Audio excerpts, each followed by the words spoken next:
سلام، خیلی قلمون خوش اومدین. من علیرضا طاهری نوین هستم، مدرس نرم افزارهای گرافیکی. قراره توی این ویدیو در خصوص کامپوننت ها داخل نرم افزار فیگما، اینکه چطوری ایجاد میشه، چطوری مدیریت میشه و تنظیماتش با شما صحبت بکنم. همراه هم باشین.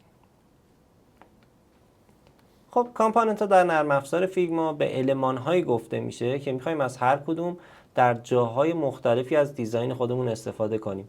ممکنه یک کامپوننت یه المان خیلی ساده مثل دکمه‌ای باشه که اینجا شما هم دارین میبینین، یا اینکه نه یه المان خیلی پیچیده مثل یک کارت باشه که قرار داخلش اطلاعات مختلفی رو ما به کاربر انتقال بدیم. بریم به سراغ دکمه که به شما توضیح بدم کامپوننت ها چی هستن، چه امکانات ویژه‌ای رو در اختیار ما قرار میدن. ببینیم بچه ها، ما در خصوص کامپوننت ها که صحبت میکنیم میتونیم به دو بخش اونها رو تقسیم بکنیم. کامپوننت ها یا کامپوننت اصلی یا به اصطلاح مین کامپوننت هستن، یا اینستنس یعنی کپی هستن از اون مین کامپوننت. الان من اینجا یه دونه کامپوننت اصلی یا مین کامپوننت دارم، میتونم ازش با نگه داشتن کلید آلت کپی بگیرم و بیارم بیرون از این قسمت قرار بدم. همینطور که تو این قسمت کنار هم میبینین کامپوننت ها با همچین آیکونی نمایش داده میشن که 4 تا مربع در کنار هم دیگه است که به صورت لوزی قرار گرفته. و اگه یه همچین آیکونی رو دیدین، نگاه کنین وقتی من این انتخاب میکنم، وقتی یه همچین آیکون تو خالی رو دیدین، این نشون دهنده اینستنس هست.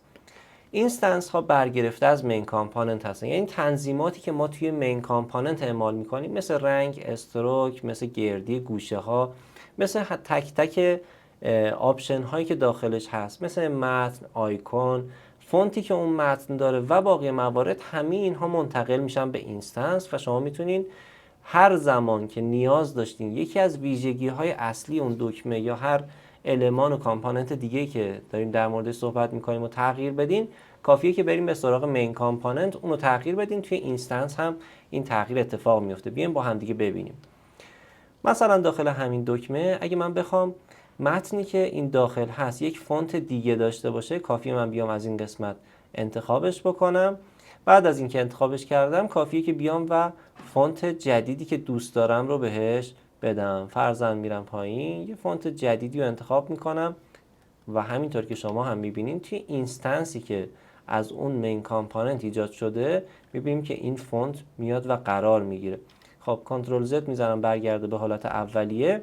حالا سوای این، وقتی که ما داریم از کامپوننت ها استفاده میکنیم، خوبیش اینه من میتونم بیام برای کامپوننت خودم حالت های مختلف که به اصطلاح بهش وریانت گفته میشه رو در نظر بگیرم. مثلا توی این کامپوننت دکمه میبینیم که حالتی داریم که آیکون سمت راست داشته باشیم، سمت چپ داشته باشیم، بدون آیکون باشه، آیکون سمت راست باشه، یا فقط آیکون باشه. و علاوه بر اون میتونیم برای حالتهای مختلف هم طراحی کنیم. حالت به قولی نیوترال یا حالت معمولی، حالت نیوترال توی وقتی که هاور میشه، حالت نیوترال وقتی که اکتیو میشه. بعد همون دکمه باز برای حالت پازیتیو، برای حالت دیستراکتیو و برای دیزیبل، که هر کدوم از اینا باز همون حالتایی که گفتم و دارن. خوبیش اینه ما میتونیم بیایم یک بار همه مجموعه‌ای که دوست داریم و برای کامپوننت خودمون طراحی بکنیم، همونجوری که توی تصویر هم دیدین، و بعد همین اونا رو تبدیل میکنیم به کامپوننت. حالا هر زمان که نیاز داشتیم یکی از اونا رو فراخوانی میکنیم و کارمون رو انجام میدیم. بیاین بهتون نشون بدم. ببخشید. خب اینجا توی این دکمه‌ای که داریم میبینین، توی این قسمت کناری که تنظیمات دکمه رو به ما نمایش میده، میتونیم از این قسمت تایپ انتخاب بکنیم که کدوم حالت میخوایم باشه. از این قسمت میتونیم بگیم که توی چه استیتی باشه، هاور باشه، اکتیو باشه، ایدل باشه، اینکه آیکون داشته باشه، نداشته باشه، و تنظیمات دیگه‌ای که در ادامه قراره در موردش صحبت بکنیم. بریم به سراغ اینکه به شما بگم چطوری شما میتونین یک به قولی کامپوننت جدید رو خودتون ایجاد بکنین. من همه اینا رو برمی‌دارم، هیچ کدوم نیاز نداریم. بریم به سراغ ساخت یک کامپوننت جدید. یه دونه فریم من نیاز دارم. یه فریم اینجا ایجاد میکنم، میتونم بهش استروک بدم که کاملا مشخص باشه.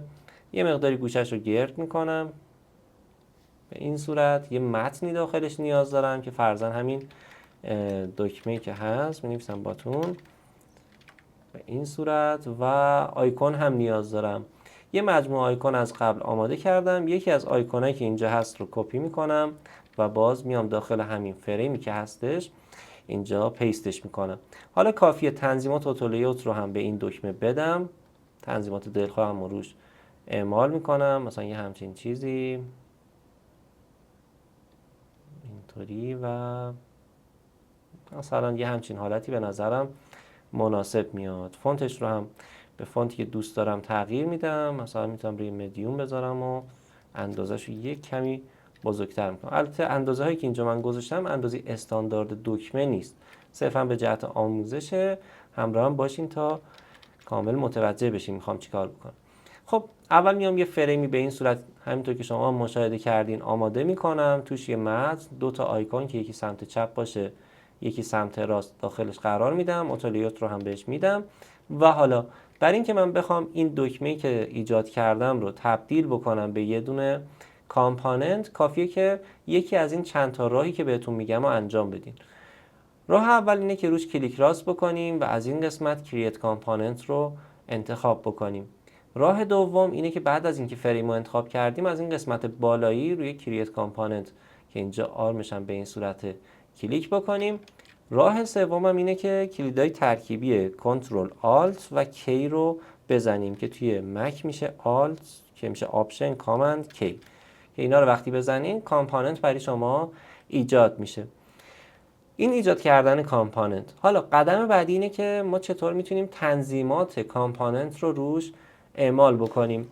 وقتی صحبت از تنظیمات کامپوننت میشه در اصل ما میتونیم یک سری کارها، یک سری تنظیمات آماده برای کامپوننتمون ایجاد بکنیم که دیگه لازم نباشه هر سری بیایم سراغ کتابخونی کامپوننتمون رو پیدا بکنیم. نه، از هر جایی که هستیم میتونیم فراخوانیش بکنیم. این بهتون نشون بدم خیلی جذابه. برای اینکه این کار رو انجام بدیم باید بریم پراپرتی ایجاد بکنیم روی این کامپوننتی که داریم. وقتی شما یه دونه کامپوننت ایجاد میکنین، مثلا من اسمش هم میذارم باتون که مشخص باشه، و بعد از اینکه انتخابش کردیم توی این قسمت کناری توی سایت بار کناری توی بخش دیزاین یه بخش جدید به اسم پراپرتیز اضافه میشه که اگه روی این به علاوه‌ای که کنار هست کلیک کنین 4 تا پراپرتی میتونین برای این کامپوننت خودتون در نظر بگیرین. اولی وریانت هست که جلوتر با هم دیگه در موردش صحبت میکنیم، دومی بولین، سومی اینستنس و چهارمی تکست. اینا چه کاربردی دارن؟ ببینین اگه من بیام این تکستی که داخل باتومم هست رو انتخاب بکنم توی این قسمت کناری میبینیم که کنار لیر یه همچین آیکونی اضافه شد. توی بخش تکست کنار این قسمتی که تکست نوشته شده هم یه همچین آیکونی اضافه شده. وقتی که شما این آیکون رو میبینین یعنی که شما میتونین برای این متنی که انتخاب کردین میتونین توی این قسمت کلیک بکنین و یه دونه پراپرتی ایجاد بکنین که نوشته create text پراپرتی. اگه شما اینجا یه متنی رو بنویسین همین متن میاد داخل این کادر نوشته میشه. پس اگه من روی این کلیک کنم یه همچین پنجره باز میشه، یه اسمی میتونم براش بذارم. تو این قسمت هم میتونم مقدارش رو وارد کنم، یعنی همون متنی که قرار اینجا نوشته بشه. وقتی کرییت پراپرتی رو بزنم اینجا برای من یه دونه علامت میاد که میگه این تکست شما لینک شده به یه پراپرتی. یعنی اگه من بیام از این یه دونه کپی بگیرم با نگه داشتن آلت، یه دونه اینستنس درست بکنم، میتونم از این قسمت چون اومدم براش پراپرتی تکست ایجاد کردم از اینجا مشخص کنم که میخوام چه متنی اینجا نوشته بشه.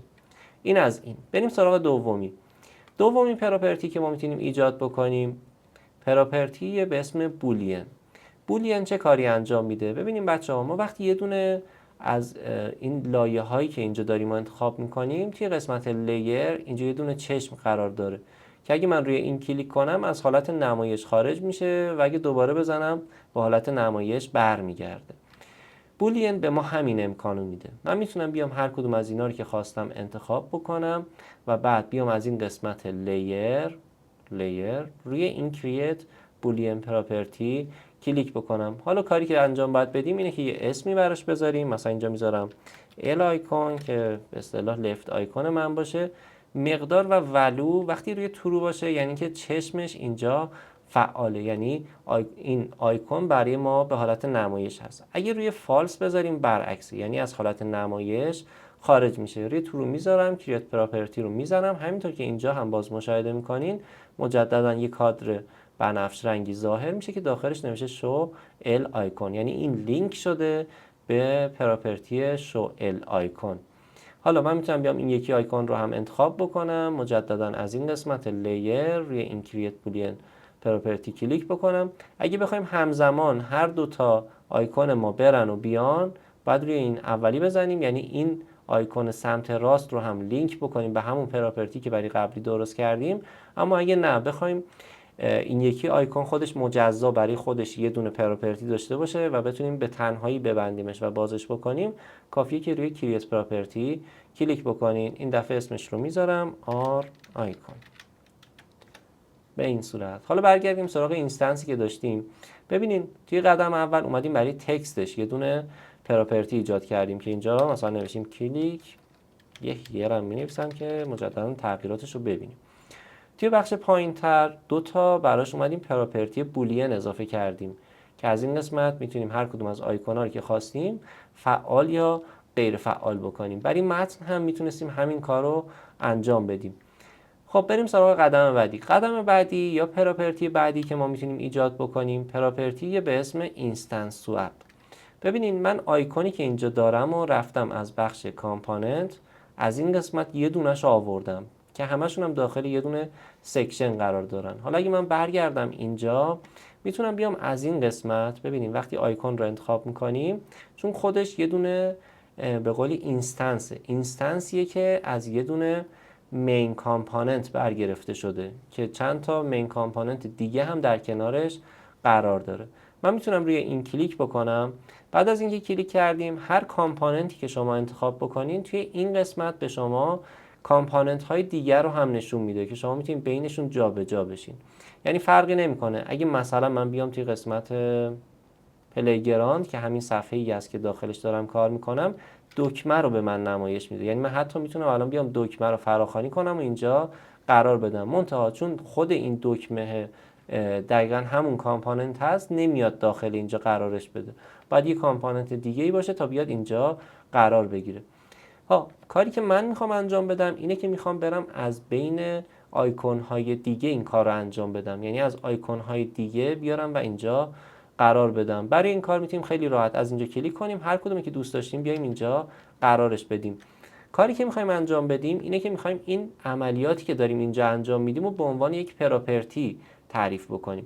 چیکار میکنیم؟ کافیه که مجددا روی این آیکون کلیک بکنیم، اینجا یک اسم بذاریم، مثلا اینستنس ال آیکون که به عنوان لفت آیکون باشه. از اینجا میتونیم مقدارش رو مشخص کنیم که الان میخوایم روی چه موردی باشه.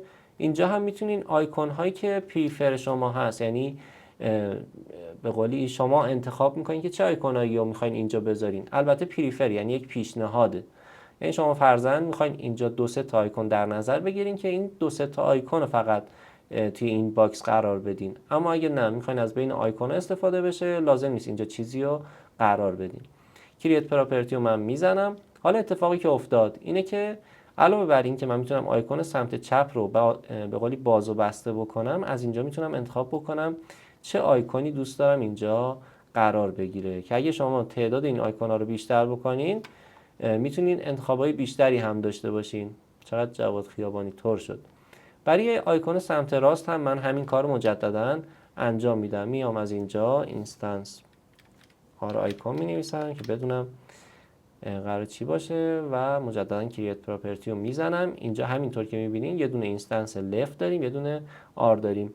خب توی اینجا الان من 3 تا از پراپرتی ها رو به شما گفتم. پراپرتی مربوط به تکست، مربوط به بولین پراپرتی و مربوط به اینستنس سواب که شما میتونید ازشون استفاده بکنید داخل دیزاین خودتون.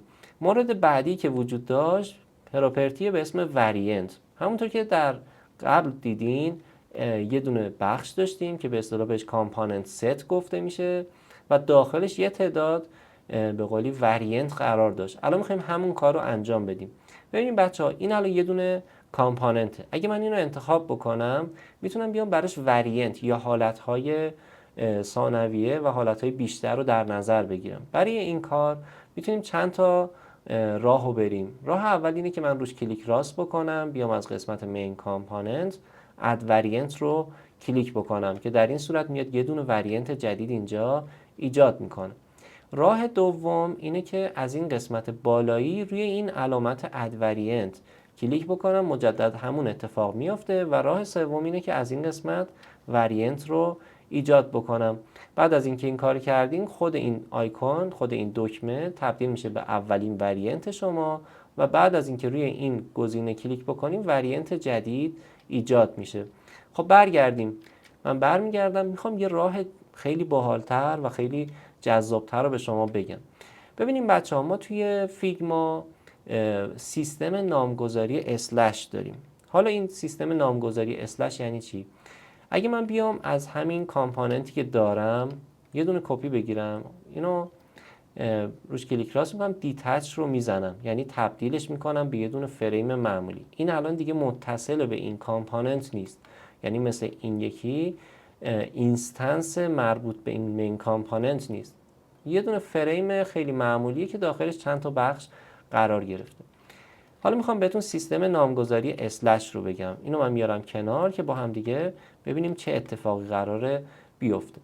من اینو انتخاب میکنم، روی اسمش دابل کلیک میکنم که باز بشه. خب اول اسمش رو مینویسیم. الان اینجا من یه دونه دکمه دارم، مینویسم دکمه، یه دونه اسلش میزنم. بعد از اسلش میام حالت این دکمه رو مینویسم. اینطور بهتون بگم، ما میتونیم بعد از هر اسلش یک پراپرتی یا یک به قولی وریانت پراپرتی ایجاد بکنیم که حالا جلوتر کامل در موردش توضیح میدم که یعنی چی.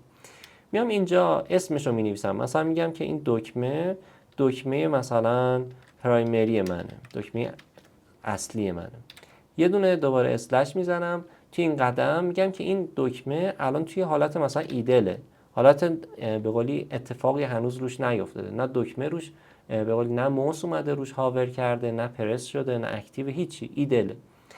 یه دونه دوباره میزنم، این سری میگم که این دکمه به قولی توی چه حالتیه. مثلا الان دو تا آیکون داره، مثلا میتونم بنویسم LR آیکون مثلا، یا اصلا میتونیم این یکی پراپرتی رو فعلا بیخیال بشیم، روی همین دوتا کار کنیم.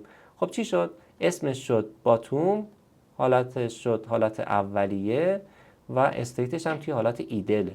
خب این از این اینتر میزنم. حالا مجددا میام از این یه دونه کپی میگیرم، میام جلو، این سری میخوام حالت به قولی چی رو درست بکنم، حالت پازیتیو رو درست بکنم. می‌نویسم پازیتیو به این صورت و حالتش هم حالت ایدل مجدد. میام دوباره از این قسمت رنگش رو هم تغییر میدم، فرضاً یه رنگ سبزی رو براش در نظر میگیرم به این صورت، مثلا خیلی هم پررنگ نباشه. یه دونه هم برای حالت به قولی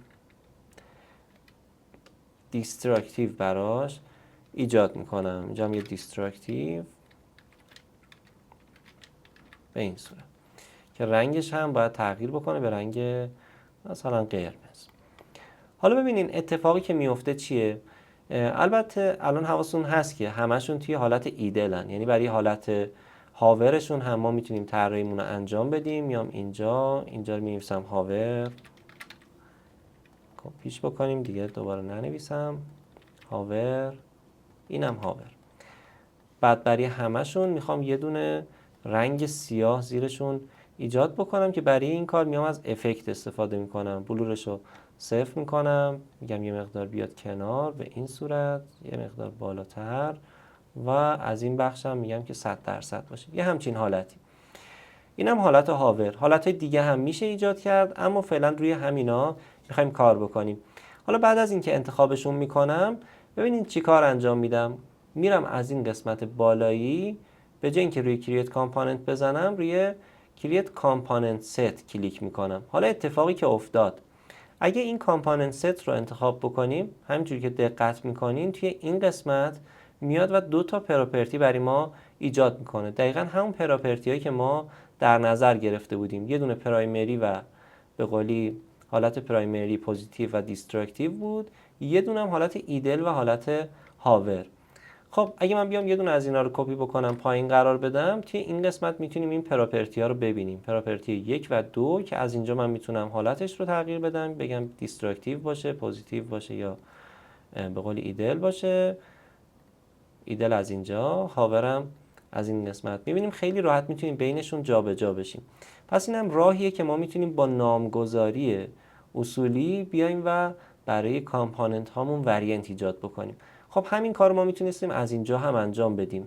برمیگردم به اون کامپوننت قبلی که درست کرده بودیم، اینا رو یکم ببرم این سمت، برمیگردم به همین کامپوننت که اومدیم روش چند تا هم پراپرتی از قبل ایجاد کردیم. من یه مقدار اینا رو هم مرتب میکنم، همینجوری که میبینید خیلی راحت میتونیم هر کدوم خواستیم جابجا بکنیم. جابجا کردم که آیکون سمت چپ با اینستنسش در کنار هم باشه، آیکون سمت راست هم با اینستنسش کنار هم باشه. خوبیش اینه که هر کدوم رو الان من ببندم اینستنسش هم غیر فعال میشه.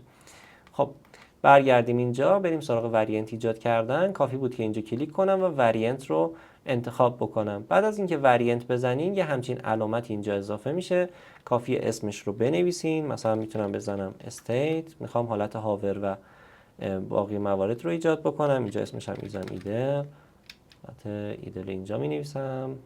بعد انتخابش بکنیم، ببخشید اینجا مینویسم ایدل. بعد میام ازش یه دونه وریانت ایجاد میکنم. برای اینکه اینجور تو هم نرن میام و از این قسمت اتولیوت رو میزنم، یه فاصله بینشون در نظر میگیرم، میگم به این صورت باشه، همینجورم خوبه.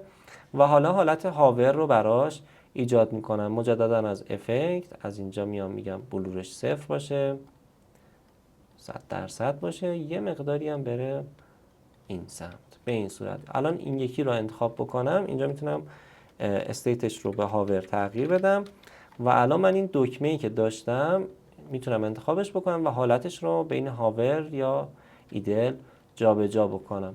خب اینم از این. پس تا اینجا شما خیلی راحت یاد گرفتین چطوری میتونین یه دونه کامپوننت ایجاد بکنین، برای کامپوننتتون پراپرتی ایجاد بکنین و از به قولی پراپرتی مختلف استفاده بکنین برای اینکه بتونین حالتهای مختلف دکمه‌تون رو در نظر بگیرین. مجددا اگه برگردیم این قسمت، شما میتونین انواع و اقسام دکمه ها رو ببینین همینجوری که مشاهده میکنین و توی دیزاینتون داشته باشین و استفاده بکنین. اینم از این. بریم به سراغ چند تا نکته تکمیلی و بحثمون رو تموم بکنیم.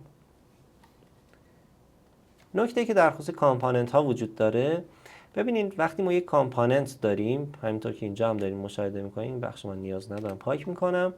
اگه ما بیایم کامپوننت اصلیمون رو دیلیت بکنیم به این صورت، الان نکته که وجود داره اینه که اینستنس هایی که اون کامپوننت داشتن از بین نمیرن، توی دیزاین ما باقی میمونن و ما میتونیم هر زمان که خواستیم مین کامپوننت خودمون رو ریستور بکنیم. برای ریستور کردنش هم کافیه که اینجا من روی ریستور کامپوننت کلیک بکنم. همونجوری که میبینید کامپوننتی که پاک کرده بودیم مجددا به دیزاین ما برمیگرده. خب این نکته اول. پس ما هر زمان که بخوایم میتونیم کامپوننت خودمون رو برگردونیم و ریستور بکنیم. نکته دوم، اگه من بیام و یک کامپوننت رو خارج از چارچوبی که برای کامپوننت اصلی یا مین کامپوننتش ایجاد کردم بیام و خودم دستی اون رو تغییر بدم، مثلا بیام رنگش رو تغییر بدم، یه رنگی که خودم میخوام و روش بذارم، به اصطلاح کاستومش بکنم، در این صورت الان این کامپوننتی که من دارم توی مشخصات رنگی دیگه تبعیت نمیکنه از مین کامپوننت. در اصل ما هر زمان که بیایم و یک مین کامپوننت داشته باشیم بعد توی اینستنسش یه تغییراتی بدیم که توی مین کامپوننتش براش تعیین نشده، در این موقع اون مشخصه‌ای که تغییر کرد، حالا هر چی باشه، گردی دورش باشه، ضخامت کادرش باشه، رنگش باشه، فونتش باشه، هر چی باشه، اون مشخصه از مین کامپوننت دیتچ میشه، جدا میشه. حالا ممکنه ما نیاز داشته باشیم که اینو برگردونیم به همون حالت اولیه. برای اینکه این کارو بکنیم کافیه که ریستش بکنیم. برای این کار روش کلیک راست میکنم و ریست آل چنج میزنم تا این برگرده به حالت اولیه. اینم از این. امیدوارم که بحثمون براتون جذاب بوده باشه. ازتون میخوام که حتما کانال رو سابسکرایب بکنین، به دوستاتون معرفی بکنین. اگه دوست داشتین نظرتون رو توی کامنت ها با من به اشتراک بذارین و من منتظر نظراتتون هستم. شاد و پیروز باشین. تا آموزش بعدی، خدا نگهدار.